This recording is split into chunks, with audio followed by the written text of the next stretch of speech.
Howard's characters. He was, in fact, his...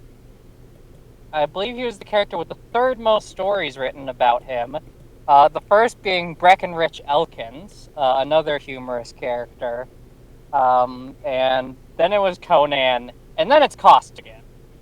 Costigan was the third most published character. Sort of, actually.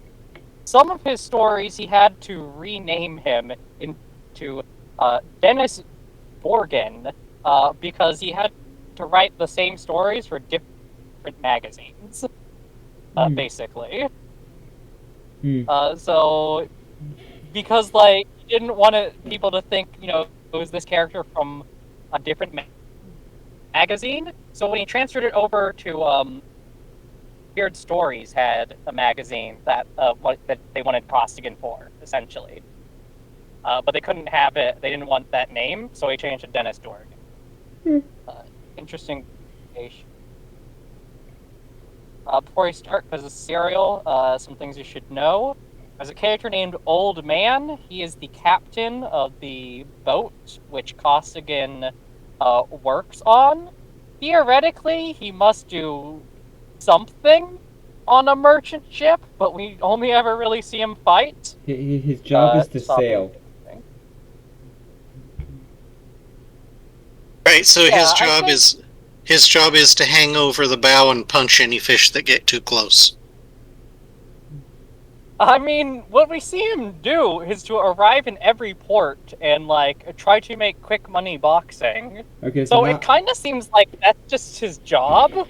So how racist are these stories compared to the other ones he's written? Oh, I don't want to get into that. It's very disappointing. They were some of his early stories. Generally, his earlier stories tend to be more racist. And Costigan also spends a lot of time in Asia. He sails the South China Sea.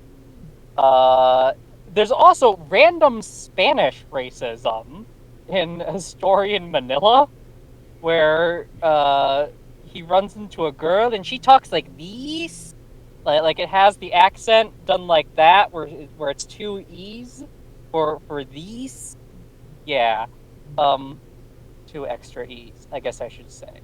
But anyway, Old Man is the captain of the ship. He has a bulldog. His name is Mike, and he has killed multiple people. Mike is the best character. Mike is the best character. The old man has killed multiple people, or the dog has? The dog has. We're unsure on if the old man has killed anybody. And these are all written from Costigan's point of view. You see, Howard had a tendency to, have an animal associated with his characters. With Conan, it was, panthers or occasionally lions, or once he was compared to a tiger. But, a big cat. Solomon Kane was wolves. Costigan was gorillas. He's a big old gorilla.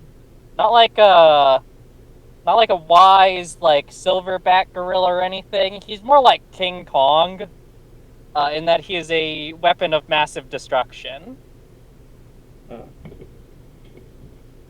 And all the stories are told from his point of view, in a kind of tall tale format. So let's begin. Slugger Bait. Yeah, Slugger Bait. Because, it's Circus. It's Circus Fists. I chose it because it had the least amount of racism in one of the stories. Me and the old man had a most violent row whilst the sea girl was tied up at the docks of a small seaport on the west coast. Somebody put a polecat in the old man's bunk, and he accused me of doing it. I denied it indignantly, and asked him where he reckoned I would get a polecat, and he said, well, it was a cinch somebody had got a polecat, because there it was, and it was his opinion that I was the only man of the crew which was low down enough to do a trick like that. Is this relevant to the story? Yes, it is actually. This irritated me, and I told him that he ought to know it wasn't me because I had the reputation of being kind to animals, and I wouldn't put a decent skunk where it would have to associate with a critter like the old man. Okay. One of the famous punchlines from this was the captain, the sea girl, the ship he's on, is known for getting in like a feud with every other ship in like the ocean. And one of them, he was all like, they were feuding with me because they said the old man came at him with a knuckle duster on his right, and I say that's a damn dirty lie. It was on his left. Yeah. This made him so mad that he busted a bottle of good rye whiskey over my head. Annoyed at such a wanton waste of good liquor, I grabbed the old walrus and soused him in a horse trough, us being on the decks at the time. The old man arose like Neptune from the deep, and with whiskers dripping, he shook his fists at me and yelled, "Don't never darken my decks again, Steve Costigan! If you ever try to come aboard the Sea Girl, I'll fill you full of buckshot, you mutineering pirate!" "Go set a marlin spike," I sneered. I wouldn't sail with you again for $10 a watch and plum duff every mess. I'm through with the sea anyhow. You give me a bad taste for the whole business. Landman's life is the life for me, by golly. Me and Mike is going to Fairforth and win fame and fortune ashore. And so by saying, I swaggered away with my white bulldog. Oh, of course it's white. Of course. Yeah. What are you saying? Are you implying something about Howard? A drink. Followed clean out of sight by the old man's sincere maledictions.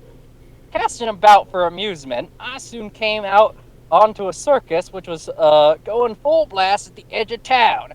I seen a sideshow poster which said, "Battling Bingo, champion of the West Coast." So I went in, and there was a considerable of a crowd there, and a big dumb-looking mutt in tights standing up in a ring, flexing his arms and showing off his muscles. "Gents," yelled the barker, a flashy dressed young feller with a diamond horseshoe stick pin. "The management offers $50 to any man which can stay 4 rounds with this tiger of the ring. 5 minutes ago, I made the same offer on the platform outside, and some gent took me up. By now, he seems to have got cold feet and is nowhere to be found. So here and now, I make this original proposition. 50 round, bright iron men to any guy which can stay 4 rounds of this man-killing terror, this fire-breathing murderer, this iron-fisted mountain, battling Bingo, the terror of the Rockies." The crowd whooped, and 3 or 4 fellers made a move like they was going to take up the challenge, but I brushed them scornfully aside and bellered, "I'll take that dough, mate." I bounced into the ring, and the barker said, "You realize the management ain't responsible for life and limb?" Stow that guff and give me them gloves," I roared, ripping off my shirt. Just casual Costigan things. "Get ready, champion. I'm gonna knock your crown off." I actually really like this character, to be fair. I probably won't like him when the racism starts, but... Costigan's actually less racist than Conan. Conan's actually written to be explicitly racist. He's also kind of an asshole, so... So it's one of those things where the character isn't explicitly racist, but the story is written in a racist way. Yeah, basically. Where was that? The gong sounded. Yeah, and we went for each other. There was no canvas stretched across the back of the ring, where Bingo could shove me up against to be blackjacked by somebody behind it, so I knowed very well he had an iron knuckle duster on one of his hands. And from the way he dangled his right, I knew that was the hand. So I watched his right, and when he throwed it, I stepped inside of his swing and banged him on the whiskers with a left and a right hook, which tucked him away for the evening. crowd roared a huge approval, and I jerked the wad of greenbacks out the barker's hand and started waiting away when he stopped me. "Say," he said, "I recognize you now. You're Sailor Costigan. How'd you like to take this tramp's place? They'll pay you good wages." "All I gotta do is flatten jobbies," I said. And he said it was. So that's how I came to start working Flash Lorna's gigantic circus and animal show. So, I know this is probably going to go wrong because status quo is God, so... Yeah. Well, Costigan's kind of like Beavis and Butthead, in that each story is about how he just causes all of this like destruction, and then gets away with it. Each night I'd appeared in fighting tights before the multitude, and the barker, Joe Beamer, would go through his little ballyhoo, and then all I had to do was knock the blocks off the saps and try to like the 50. I wouldn't use the knuckle duster. I wouldn't use it even if I so needed it, which I didn't. If I can't sock a palooka to sleep fair and above board with my own personal knuckles, then they ain't no use in trying to dent him with a load of iron. In one of the stories, someone breaks their hand in Costigan's face. That's not a joke. That actually happens. So this is Popeye. Essentially, yeah. I don't know if Popeye came out before or after this. I think Popeye was in World War II, wasn't he? I think he predates World War II. Really? He Yeah. probably came out before this, then. Yeah, the comic that he's from was originally about the Oil family, and Popeye was a side character, but everyone liked him more. I think it was at the beginning of the 20th century. Like, maybe even before World War One. This Possibly, I'm early. not sure. Yeah. So this actually, maybe it was inspired by Popeye. Who knows? Anyway. We worked up and down the West Coast and inland, and it was mostly easy. The men which tried to lick me was practically all alley fighters, big strong fellers, but they didn't know nothing.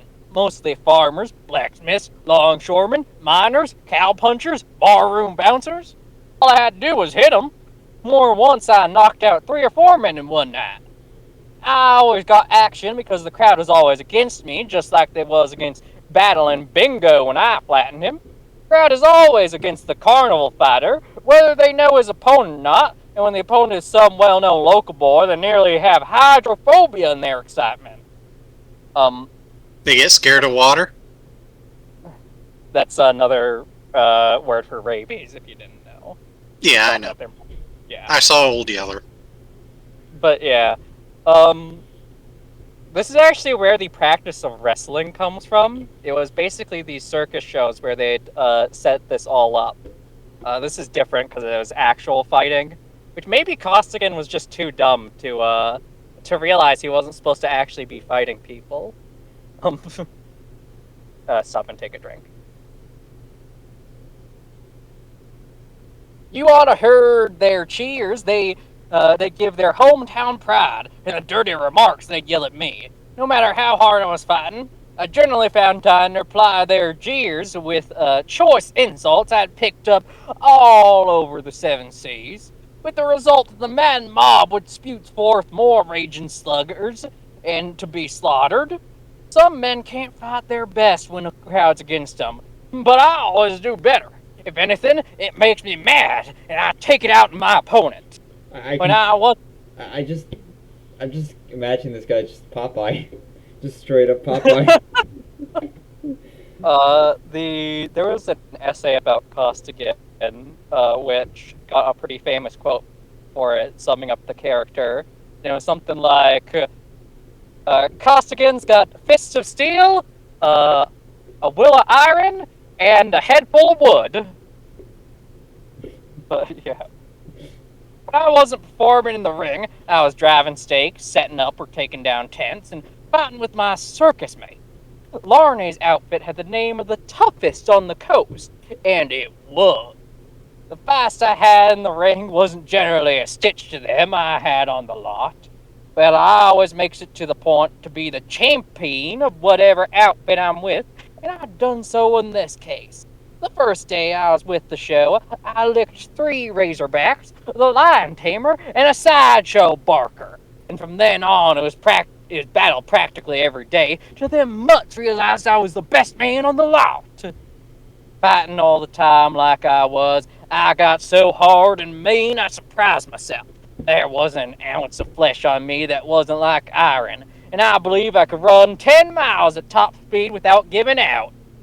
I like to think like every Costigan story could end with, and that's how I got this black eye. Yeah, good point. He could just be lying about this. Yeah. The Dutch weightlifter figured to give me a close scrimmage, but he was way too slow. Toughest scrap I had was with a big Japanese acrobat. We fought all over the lot one morning, and everybody postponed the parade for an hour to watch. It was about all in when I finally put the heathen away. With my usual recuperative powers, I was able to go on that night as usual and flatten a farmhand, a piano mover, and a professional football player. I'm just imagining a sumo on the trapeze. He's a big Japanese. At least no racial slurs were had. Uh-huh. Some trouble was had with Mike, which was always set in my corner and bit anybody would try to hit me through the ropes, as often happened when the local boy started reeling. Larney wanted to shave him and tattoo him and put him in a sideshow. "A tattooed dog," said Larney. "That would draw him? Bubble tea. Can't you see the crowds flocking through the gates for a look at him?" "I can see me busting you in the snoot," I growled. "You let Mike alone." "Well," said Larney, "you got to make him more presentable. He's looking kind of crude and uncultured alongside our trained poodles." So the Lion Tamer bathed Mike and combed him and perfumed him and put him on a little full dog blanket with straps and gilt buckles and tied a big ribbon on his stump tail. And Mike seen himself in a mirror and tore all that rigging off and bit the Lion Tamer. Mike, best character. Yeah. I love Howard days they were doing some of these stories. Like one of the people pointed out, it's like, you know, you gotta love Mike because it doesn't matter what story it's in. It's like, and then there was Mike in the background, just mightily murdering people. Well, they had a decrepit old lion by the name of Oswald, which didn't have no teeth, and Mike got to sleeping in his cage. They fixed a place where Mike could get in and out without Oswald getting out and make a kind of act out of it. Larney advertised Mike as the dog which laid down with the lion, and would have Mike and Oswald in the cage together and spiel about how ferocious Oswald was and how unusual it was for a friendship to spring up between such natural enemies. But the reason Mike slept in the cage was that they put more straw on it than they did in the other cages on account of Oswald being old and thin-blooded, and Mike liked a soft bed. Arnie was afraid Mike would hurt Oswald, but the only critters Mike couldn't get along with was Amir, a big African leopard, which had already killed 3 men, and Sultan, the man-eating lion, tiger. Same difference. Same difference. It's from Africa. They was the meanest critters in the show, and was always trying to get out and claw Mike up. But he wasn't afeared of them. Well, I was having a lot of fun. I thrives in a rough environment like that. Though I'll admit, I sometimes got kind of homesick for the Seagull and the sea and wonder what Bill O'Brien and Mushy Hanson and Red O'Donnell was doing. Those are his shipmates. But I got my pride, and I wouldn't go after the old man had practically kicked me out to shit for myself. Anyway, it was a lot of fun, and I'd stand on the platform in front of the tent with my massive arms folded and a scowl on my battered face with Joe Beamer would cock his derby back on his head and start the ballyhoo. He'd whoop and yell and introduce me to the crowd as Sailor Costigan, the massive man mauler of the seven seas. Drink.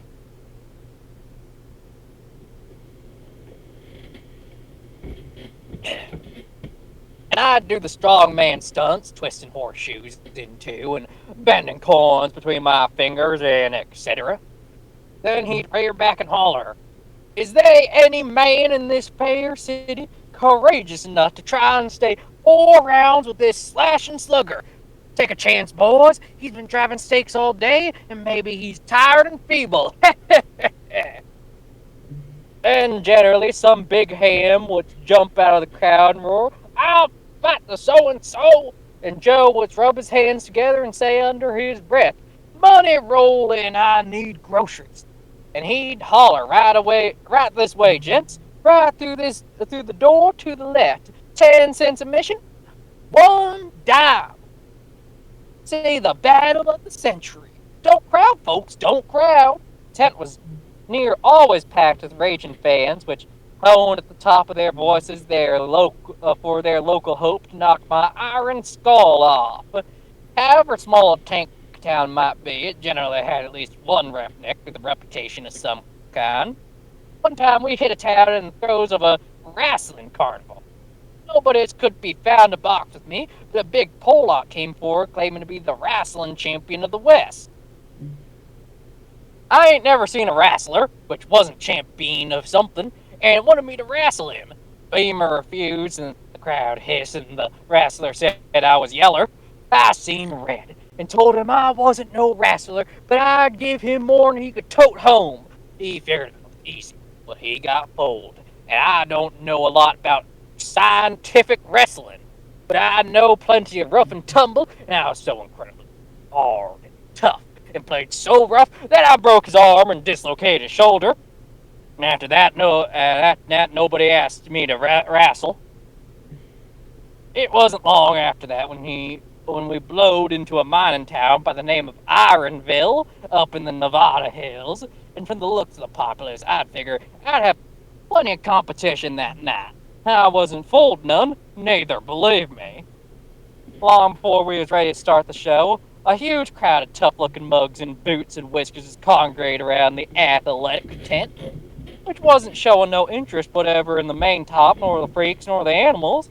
Joe hadn't hardly got started in the ballyhoo when through the crowd come a critter which looked more like a grizzly than a man, a big, black-headed feller with shoulders as broad as a door and arms like a bear's paw.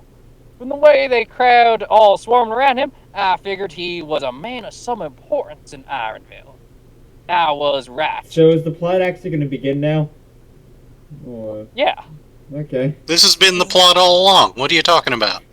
Yeah. Like, I'm thinking, like, is this story really going to be, like, a bunch of pages of just this guy going somewhere and beating the crap out of someone? I mean, you're not off from a lot of the other stories, to be honest. Usually there's something about getting back at someone, but otherwise, kinda, yeah.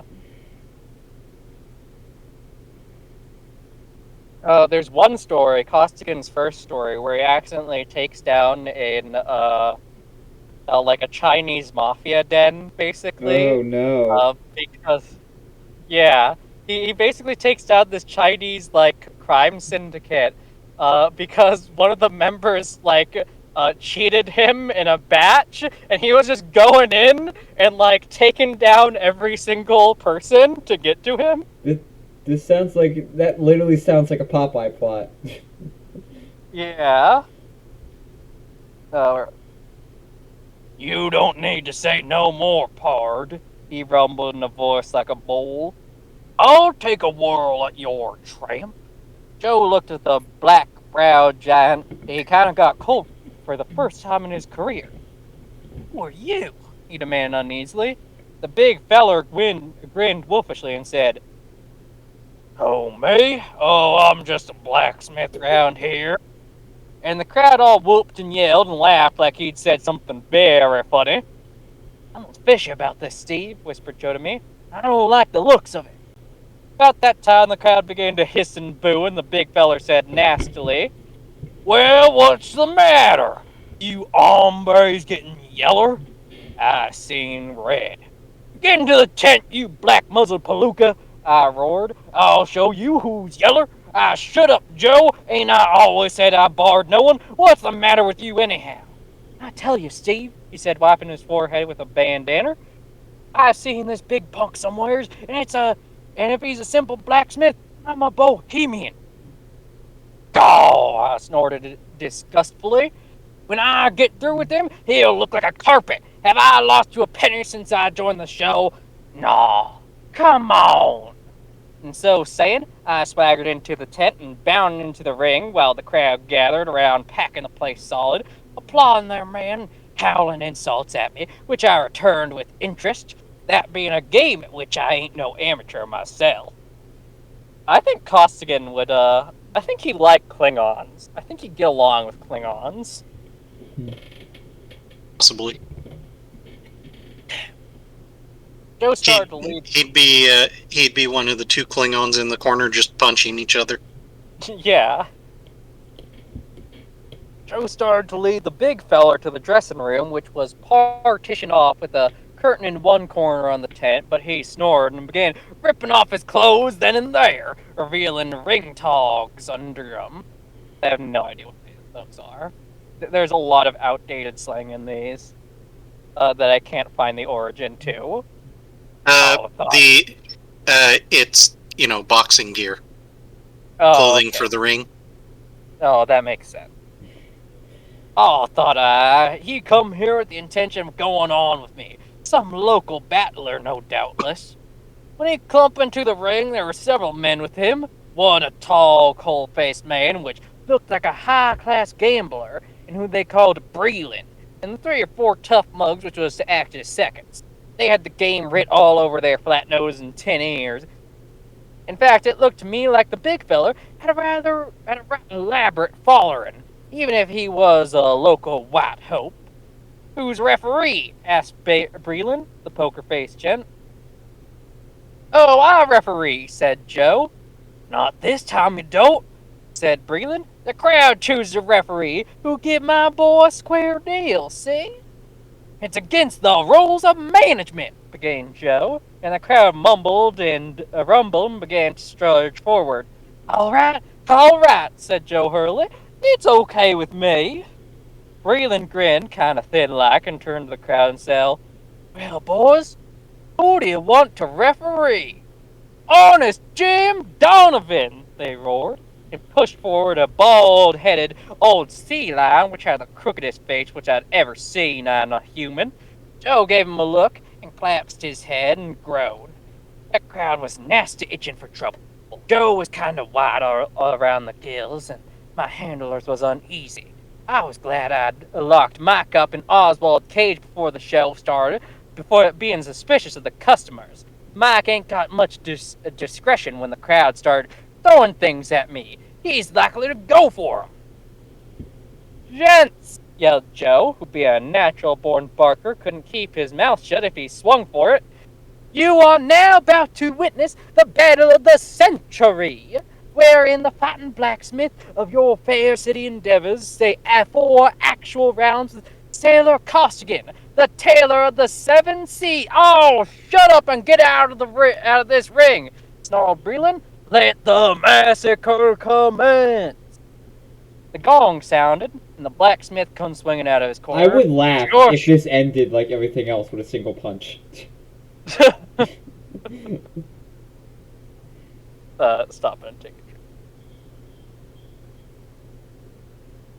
a drink. Costigan's more of a Rocky. He takes like 20 punches to the face before he wins. Honestly, all this stuff, it just feels like he just one-punched them.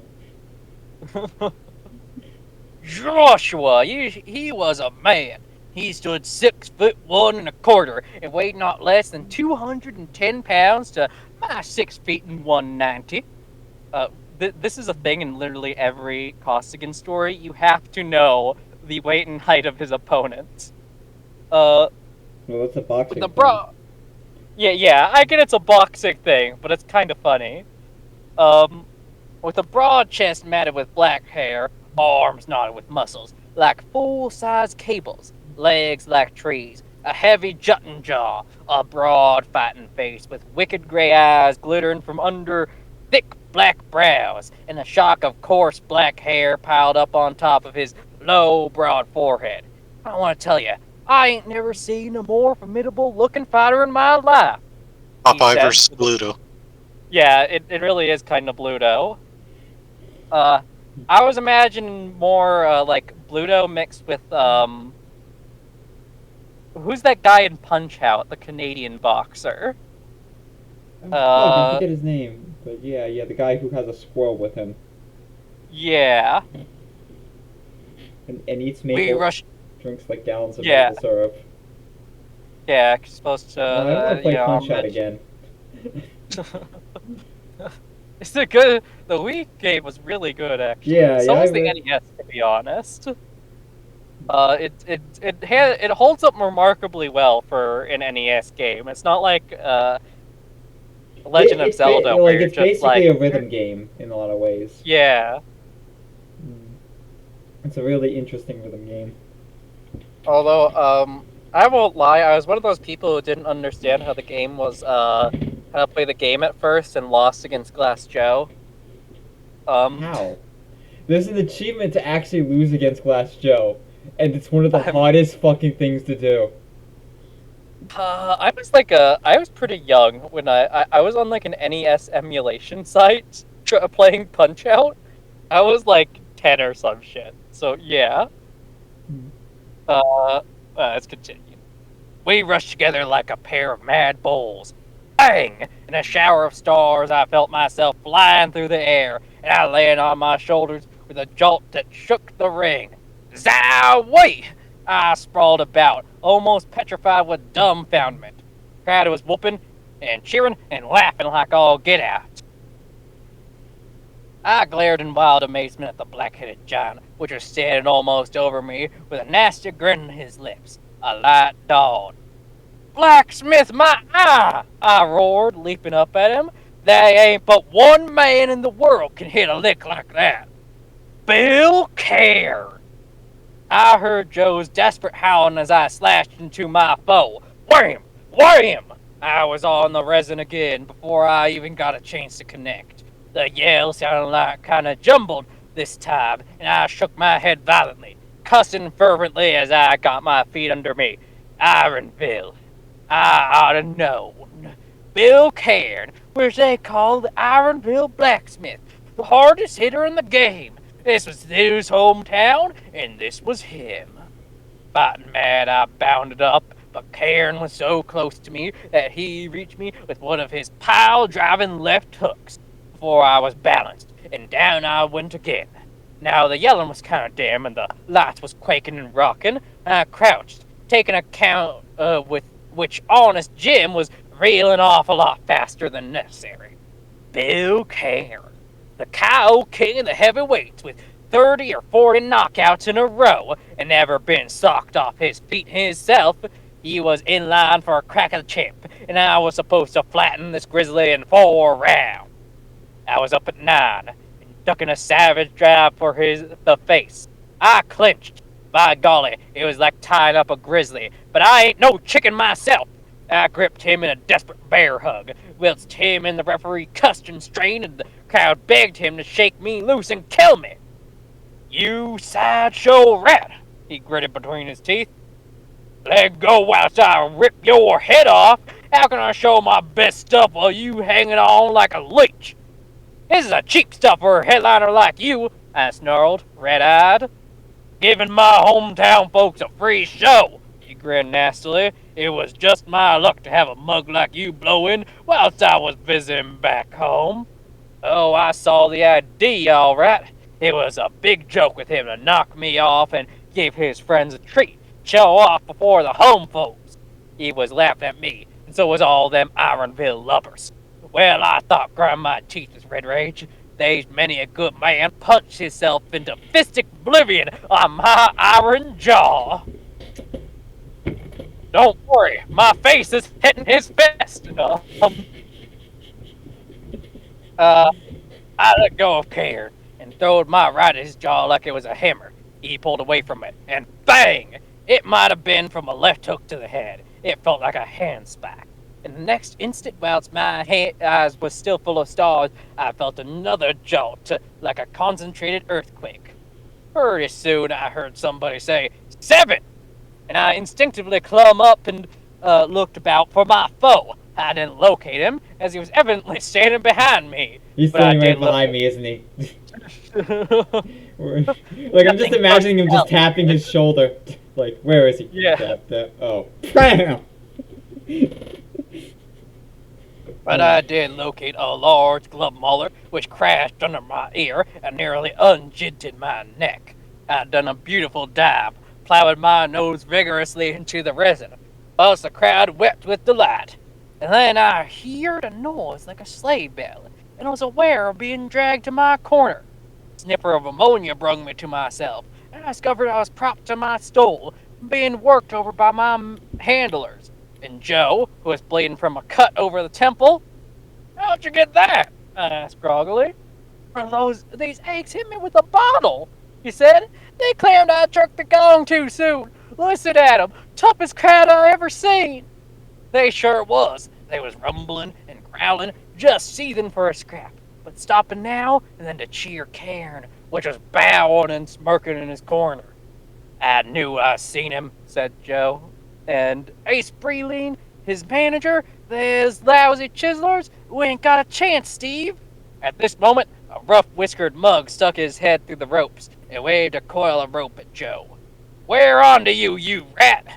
He bellered. None of your sideshow tricks, understand? If you try anything dirty, well, stretch your neck. And that goes for you too, you tin-eared gorilla. See, there's the gorilla. Yeah, it's one of those like drinking games. It's because pulps, like, they need to tell you what the character was like each pulp. So like descriptions of characters are just repeated every story. Okay. You can do the same thing with like Conan and Panthers, like I said.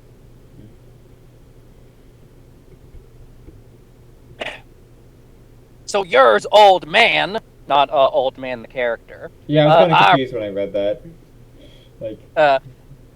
Yeah. I roared, kicking out with all my might. My heel crunched solid on his jaw, and he shot back into the first row amongst a tangle of busted seats and cussing customers, from which he emerged bleed at the mouth and screaming with rage. He was fumbling for a gun in his shirt. Just then, the gong sounded, and me and Karen went for each other. I come in fast, and figured on beating him to the punch, but he was too quick for me. He wasn't so clever, but he moved like a big cat, and the very power of his punchings was a swell defense. No man could keep his balance under them thundering smashes if they didn't land on no vital spot. Just trying to block 'em numbed my arm. Zip! His left whizzed past my jaw like a red-hot brick. Zing! His right burned my ear as it went by. I seen it open and shot my right with everything I had. But I was too eager. My arm looped over his shoulder, and he banged his left into my ribs, which I distinctly felt bend again almost to the breaking point as my breath went out in an almost explosive grunt. I throwed my arms about him in a vain effort to clinch, but he pushed me away and slammed a forearm right to my jaw. Crash! I felt myself turn a complete somersault in the air. Imagine like you see in those like old comics where, you know, the person goes like starfish across the ring. And I landed on my belly, with my head sticking out under the ropes and ogling glassily down at the ecstatic customers. One of these riz up and slashed his thigh with his hat, and sticking his face almost into mine, yelled, "Well, you carnival punk, how do you like those? Like this!" I hit him on the whiskers with an unexpected bash that sunk his nose into the sawdust. I then rolled on my back, and observing that the referee had rapidly counted up to 9, I rizzed, abandoned my scanty boxing still, started slugging wild and ferocious in the hope of landing a haymaker. That was Cairn's game. He blocked my punches for a second or so, then bang! He caught me square in the chin with one of them thunderbolt raps, which shot me back into the ropes, and and I rebounded from square into a whistling left hook that dropped me face down into the resin. I could dimly hear the crowd yelling like wolves. When the average man falls face first, he's through. But nobody accused me of being an average man. At 9, I was up as usual, reeling, and Karen approached me with a look of disgust on his brutal face. You know, maybe Costigan's so dumb because he just has brain damage. Quite possible. Yeah. I was drinking, but oh He no, just needs I to got eat his them spinach, and he'll win the fight. Will you stay down? He gritted and measured me with a left. He crashed his right square into my face, and I went down like a pole-axed ox. That finishes him! I heard somebody yelp, and evidently Karen thought so too, because he gave a scornful laugh and started toward his corner where his manager was getting his bathrobe ready. But I got my legs under me, and at 9, so I staggered up, as is my habit. Come back here, you big sissy! I roared groggily, spitting out fragments of a tooth. This fight ain't over by devil of a ways! The mob screamed with amazement, and Karen, swearing ferociously, turned and rushed at me like a tiger. But then I reeled on buckling knees. I didn't go down under his smashing left hooks. Why don't you get an axe, you big false alarm? I sneered, trying to shake the blood out of my eyes. What you got in them gloves? Powder puffs? I love that also, like, the magazines could put in all the, like, violence and, like, you know, Codan, like, fucking everybody, but they couldn't put in swears into their books. This is an American Well, thing. I mean, it's not that different from nowadays where you're allowed to put in all kinds of violence, but, you know, you're not allowed to show nipples. Yeah. Oh no. Someone coming towards me? I hope not. Hey, you, this ain't a recording studio. Yeah. Time for the boxing match. Well, you yeller, really? At that, he gave a roar which made the ring light shibby. Brought up one of them from a canvas, which hung me over the top rope just as the gong sounded. Joe and his merry band untangled my limp carcass and held me on the stool while they worked despairingly over me. Drop it, Steve, urged Joe. Karen will kill you. How many times was I on that canvas that round, I asked. Should I know? He returned, peevishly wringing the gore out of my towel. I ain't no adding machine. Well, try to keep count, will you? I requested. And this is why, after you go down 3 times, you get out knockout nowadays. That wasn't a thing back in the day. It was done to make sure people didn't kill themselves. Yeah, basically. It was made for the Costigans of the world. Well, yeah, I requested. It's important. I can tell how much he's weakening if you check up on the knockdowns from round to round. Joe dropped the sponge he was fixing to throw into the ring. Ye gods, are you figuring on continue the massacre? Ye can't keep this pace all night, I growled. Look at Breland talking to this baby lamb. Again, Costigan's fighting style seems to basically be punching people with his face. Beast was gesticulating pretty empathetic, and Karen was growling back at him and glaring at me and kneading his gloves like he wished it was my gozzle. The hell's a gozzle? I know that Breland was telling him this scrap was getting beyond the point of a joke, and that it wasn't him helping his reputation none for me to keep getting up on him, and for him to make it another quick KO. Oh, thought I grimly, shaking the blood out of my mangled ear. Let's see how quick a KO Bill Cairn can. I think it's actually supposed to be KO, like K. Yeah. Yeah, knockout. Yeah.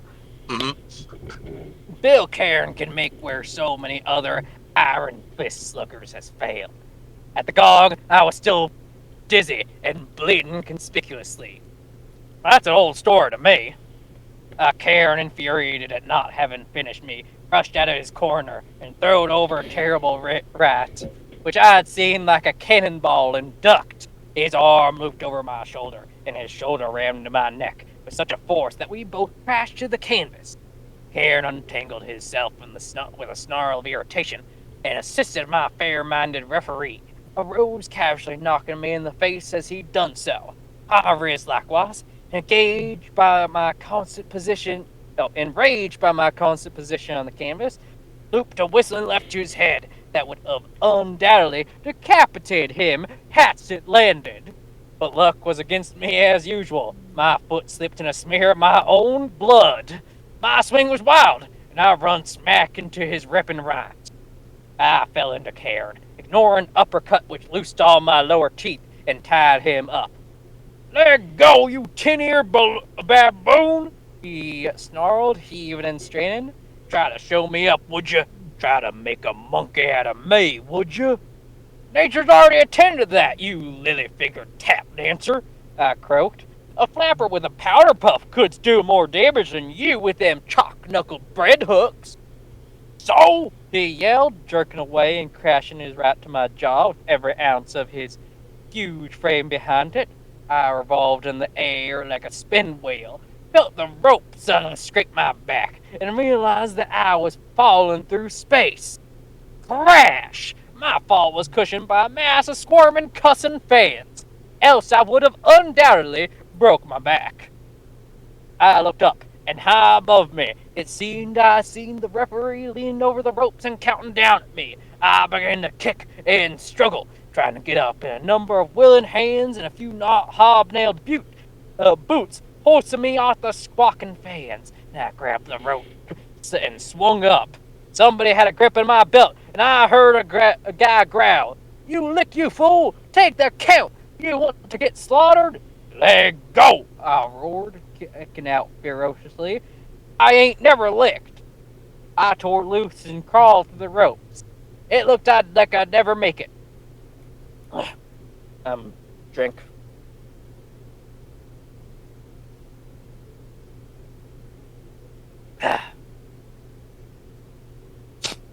And hauled myself up just as the referee was lifting his arm to bring it down on 10. Cairn didn't rush this time. He was scowling, and I noticed the sweat that was streaming down his face, and his huge chest was heaving.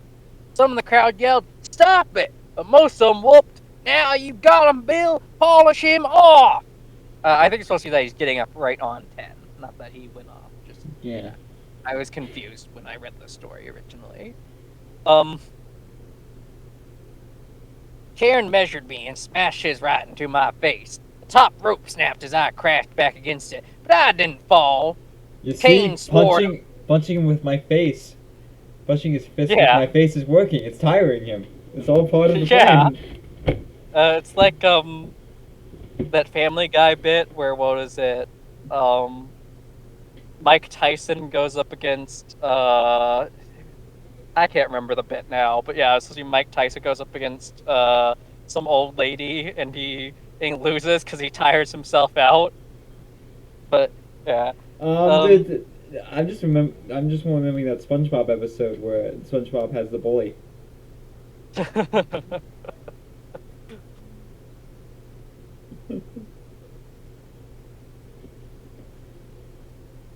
Love the top rope snapped as well, and drawed back his right again when the gong sounded. He hesitated, then let me have it anyway. A pile driving smash that nearly lifted me off my feet, and the crowd cheered the big egg. My handlers jostled him aside as they pulled me off the ropes, and Cairn sneered and walked slowly to his corner.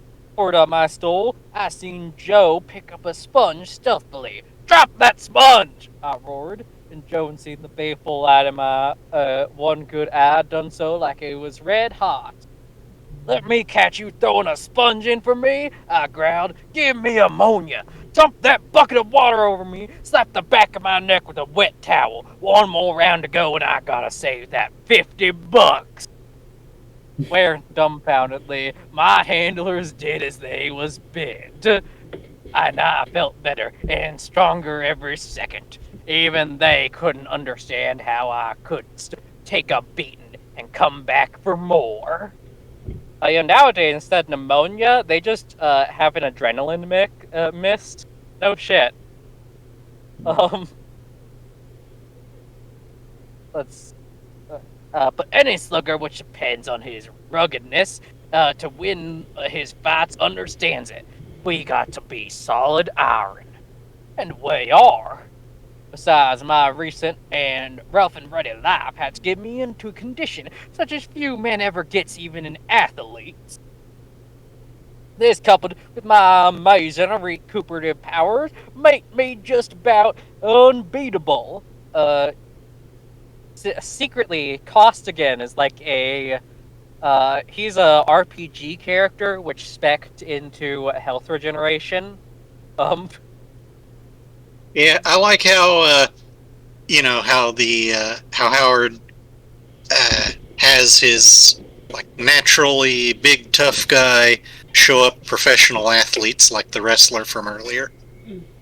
Yeah, always. It's always a thing. Like, this is a thing across like all works. It's always all like, oh yeah, but they get beat by a barbarian because they're cool and tough. In fact, I think there's another story. I don't think it's a Costigan story, but I think it's a boxing story where he fights the Atavist, which is literally a boxer who is like calling on the like the strength of his ancestors. It's a really weird story. I was hearing about it at Howard Days, but So, does anyone use magic in the story? I mean, I don't think so. You never know, though. You know, I'm Well, thinking this entire fight is completely made up because actually he got a concussion and didn't remember the whole day. Yeah. I mean, if he was in Asia, there might be magic, but he's not in Asia, so no magic. There's one Conan story where he goes to India, and it's revealed that Asian mages are actually mesmerists, and are actually just using complicated hypnotism techniques. Yeah. There was Yeah. around this time there was a big thing about mesmerism. Yeah, there was. Okay. Let's. Okay, Karen could and had battered me from pillar to post, knocked me down repeatedly, and had me groggy and glassy-eyed, but he hadn't sapped the real reservoir of my vitality. Being groggy and being weak is two different things. Karen hadn't weakened me. The minute my head cleared under the cold water and ammonia, I was as good as ever. Well, just about anyhow. So I come out for the fourth round and raring to go. Karen didn't rush as usual. In fact, he looked a little bit sick of his job. He walked out and lashed at my head with his left. He connected solid, but I didn't go down. And for the first time, I landed squarely. Bang! My right smashed under his ear, and his head rocked onto his bull's neck. With a roar of fury, he come back with a thundering right to the head, but it only knocked me to my knees, and I was up. That would technically be a down, wouldn't it? Yeah, but he is back up. I don't know, actually. No, when you go on your knees in boxing, that counts as being down. The rules might have been different at this point. Not that I think the crowd really cares. Also, apparently, it didn't matter how many times he went down. Yeah. Yeah, we discussed this before. I think. Being that the ref was in favor of the other guy, if he had that rule about 3 times down and you're knocked out, he would have called it before here. Yeah. Of course, Howard was also used to, earlier boxing styles, and also just boxing in. If you didn't know, Howard frequented the Ice House because it was prohibition, and that's where you secretly got your beers from. So everybody would go to the Ice House and beat the shit out of each other while they were drunk because it was Texas, and that's just what you did. And then he wrote to H.P. Lovecraft on how he should do that as well. Mm-hmm. And Continue. I don't Lovecraft see. was like, I don't see Lovecraft doing that. no. Lovecraft was famously sickly most of his life. Strangely enough, Howard was a bit sickly too, actually. He had a heart condition. He had to take medicine for it his entire life. But that could have, they get a little bit sad, but was that one of the things that may have driven him to suicide? It probably contributed to some extent. We aren't really sure. We don't really... we know what he took, but we aren't really sure how that would have affected Howard personally. Most of the time it wouldn't affect someone, but sometimes it would have. It also depends on, of course, at this time, drugs were not the best well-regulated, so who knows what the hell he was actually getting. But yeah, let's go... Well, I mean, being how he presented himself as his image compared to, the conclusions that you can draw from actually looking at him, he might have had some pretty bad imposter syndrome. Like guilt over not actually living up to everything he said. Yeah, probably. There's a lot of ink that's been spilled over it and about Howard, but he probably was not as strong as he said he actually was. We know he actually took up boxing because at this time it was believed it'd help with your heart condition, basically, that regular exercise would just make you get over it. Teddy Roosevelt did this as well. One of those exercises was taking a bullet during a speech. Yeah, it was. As long as you don't overexert yourself, it doesn't actually hurt. It does help a bit, but yeah, it does help, and it's good for you. But it is a very. It doesn't. It's not a cure. Yeah. Anyway. Well, let's... The roar of fury came back and thundering right to... Yeah, I got this part. To right to the head, but only knocked me to my knees, and I was up in an instant. I was outlasting him. His blows was losing their dynamite. This realization electrified me, and I bored in, slashing with both hands. A left to the face staggered and stopped me, and I heard a terrific that took under his heart. He grunted and backed away. He wasn't near as good at taking punishment as he was at handing it out. I slashed both hands to his head, and the blood flew. With a deafening roar, he sunk his right molar clean out the side of my belly. I thought for a second that my spine was broke as I curled up on the canvas gasping. The referee sprang forward and began counting, and I looked for Cairn, expecting to see him stand almost a straddle of me as usual, waiting to slug me down as I got up. He wasn't, but as over against the holding on to him with one mitt, whilst he wiped the blood and sweat out of his eyes with the other one. And I seen his great chest heaving, his belly billowing out and in, and his leg muscles quivering. And his and his massive thighs and this sounds really gay. No. What? No, absolutely not. There's nothing gay in any Howard stories. There's no. I don't know what you're talking about. So what if he spent 3 paragraphs describing how hot a guy was? Nothing gay about it. At least there's no fuse in this. Now if this was Conan, immediately after this it'd be like, and a woman thought it was really hot. Grinning wolfishly, I drowned in great gulps of air and beat the count by a second. Cairn lurched off the ropes at me, swinging a wide left, but I went under and crashed my right to his heart. He rolled like a ship in a heavy gale, and I knew I'd had him. The last punch that had floored me had been his dying effort. He fought himself clean out on me, as so many men had. Strategy, boy! Strategy! I went after him like a tiger after a bull, in a storm of yells and cusses and threats. The crowd, at first dumbfounded, was now leaping up and down and shaking their fists and bursting chairs and me with torture and sudden death if I left their hero. But I was seeing red. Wait till you take the beating I took and then get a chance to even it up. I ripped both hands to Karen's quivering belly and swaying head and driven him to the ropes off of which he rolled drunkenly. I heard a gong sounding frantically. Breland had knocked the timekeeper stiff with a backjack and was trying to save his man. Also, the referee was grabbing at me, trying to push me away, but I give no heed. A left and a right under the heart buckled to Karen's knees, and a blazing right to the temple glazed his eyes. He reeled, and a trip hammer left hook to the jaw that packed all my beef, setting to crashing into the canvas. Just as the crowd came surging into the ring, tearing down the ring. I seen Joe taking on the run, ducking out under the wall of the tent and yelling, "Hey, Rube!" Then me and the handlers was engulfed.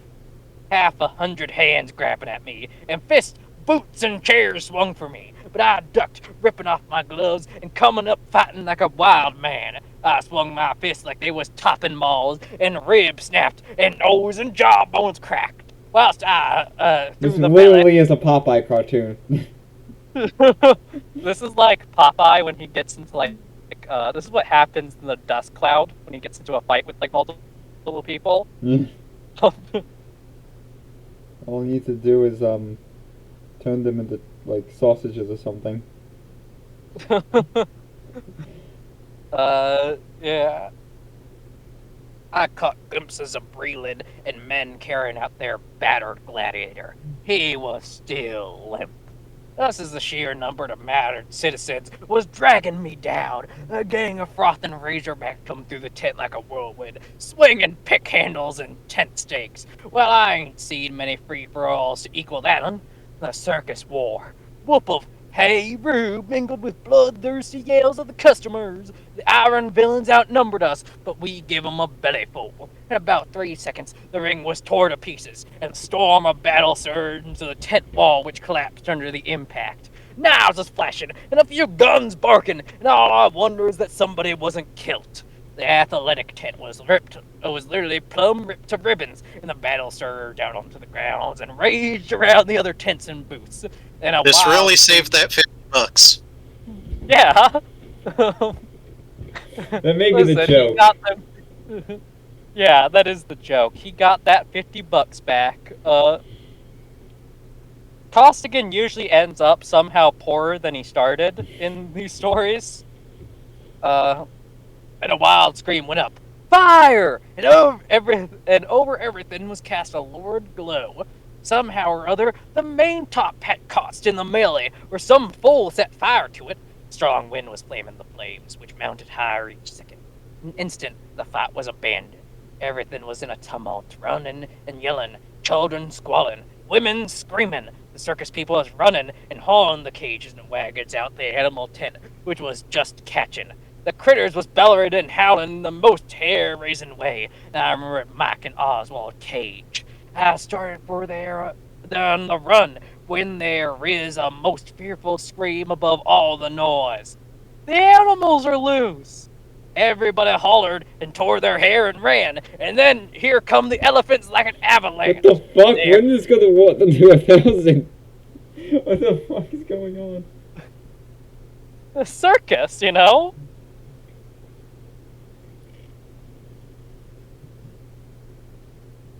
Anyway, Demon. Yeah.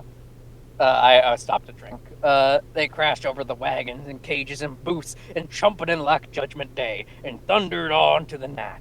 How they got loose, nobody ever exactly knowed. Anything can happen in a fire, but a stampede they bumped into and busted open some more cages, letting loose the critters inside. Now, if he was a kung fu character, I'd believe that he would have punched out a tiger. Or not a tiger, an elephant. And here they come roaring. Sultan the tiger, and Amir the leopard. Killers, both of them. A crowd of screaming children rushed by me, and right after they come, that strapped devil Sultan, his eyes blazing. I grabbed up a heavy tent stake and leaped betwixt him and the kids. He roared and leaped with his talons spread wide, and I braced my feet and met him in a mid-air with a desperate smash that had every ounce of my beef behind it. The impact nearly knocked me off my feet, and a stake splintered in my hand, but Sultan rolled to the ground with a shattered Aw, skull. poor thing. Well, To be fair, he was a man-eating tiger. To be fair, so I he was understand. probably- To be fair, I understand why he did it, but it's still kind of sad. Did you ever hear about the what was it, the elephant that was hung by a giant crane? Basically this happened. The elephant was going down like the street, and it just went into a rampage and killed a person. Damn. Yeah, Okay. because supposedly the only thing that alerted it was someone like stole a watermelon rind from it, and it just like went into a rampage and like killed. It only killed like one person, but it like broke a bunch of shit. And Honestly, basically, it kind of felt like that was the straw that broke the camel's back for that elephant. Yeah. Considering it was a circus. It's basically because most circus animals were prone to this because they just have so much stress from day-to-day life for an animal. Yeah. Now I'm super sad. Yeah. Almost simultaneously, a terrible cry from the people made me wheel just in time to see a mirror racing toward me like a black shadow with the balls of fire for eyes. And just as I turned, he soared from the ground straight at my throat, and I didn't have time to do nothing. He crashed full of my broad breast, and his claws ripped my hide as the impact dashed me to earth. And at that same instant, I felt another shock which knocked him clear of me. I scrambled up to see a squat white form tearing and worrying at the limp body of the big cat. Again, Mike had saved my worthless life. When a mirror hit me, he hit a mirror and broke his neck with one crunch of his iron jaws. He'd a squoze out between the bars of Oswald's cage and come looking for me. He lolled out his tongue, gritting and vibrating his stumped tail, and all at once I heard my name called in a familiar voice. Looking around, I'd seen a battered figure crawl out from under the ruins of the bandwagon, the lurid light of the burned tent. I recognized him. Joshua, I said, the old man. What are you doing under that wagon? I crawled under there to keep from being trampled by the mob, he said, working his legs to see if they was broke. Also, I And it just was a processed good- this. There was another cat that wasn't established that the dog murdered. No, it was Amir and Sultan. What's a... They were both Yeah, established, but in like one sentence. Yeah, they were both mentioned. Yeah. What about the old lion? Is he okay? I suppose so. I don't think he's mentioned again.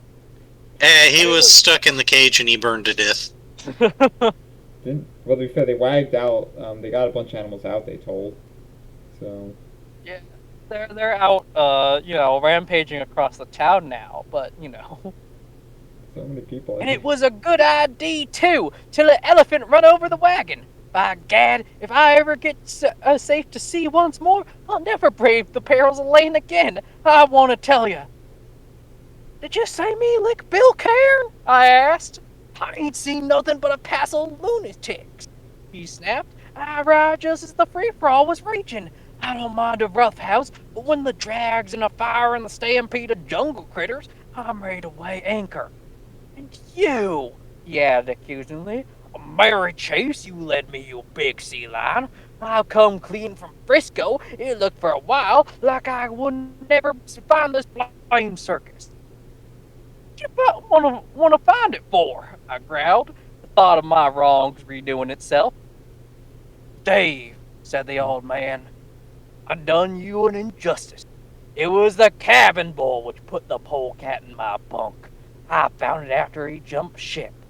Steve, as champion of the old sea girl, I asked you, let bygones be gone bys. Steve, let bygones be gone bys. It's the 30s. Steve, me and the crew has need of your mallet-like fist at Seattle. A few weeks ago, shipped on a fiend in a human form by the name of Monaghan, which immediately set himself up as the bully of the focal.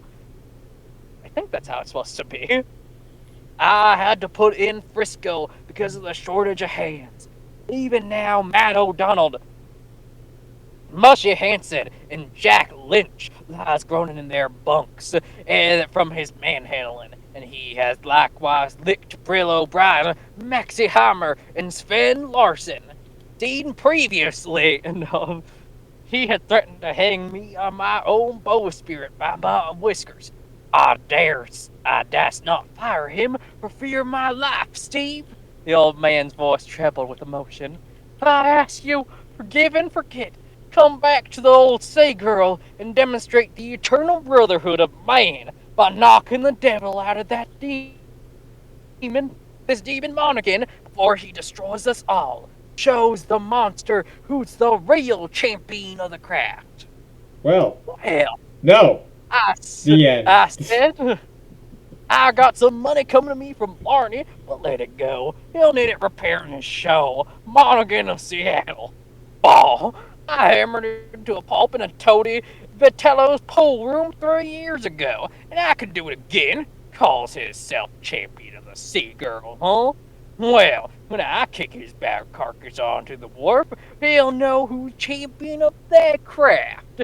They never was, and they ain't now, and they never will be, but one champion of her, and that's Steve Costigan, A.B. That's Able Seaman. It's a title.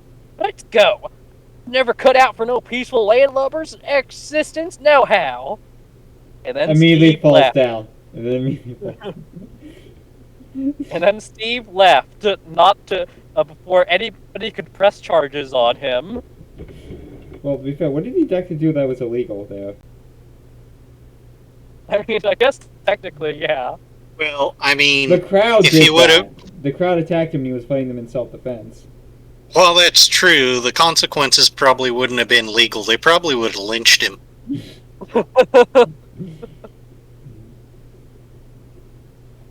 Anyway. Yeah. That's Costigan. That was Howard as a humorist, as a comedian, as a ha-ha funny man. See,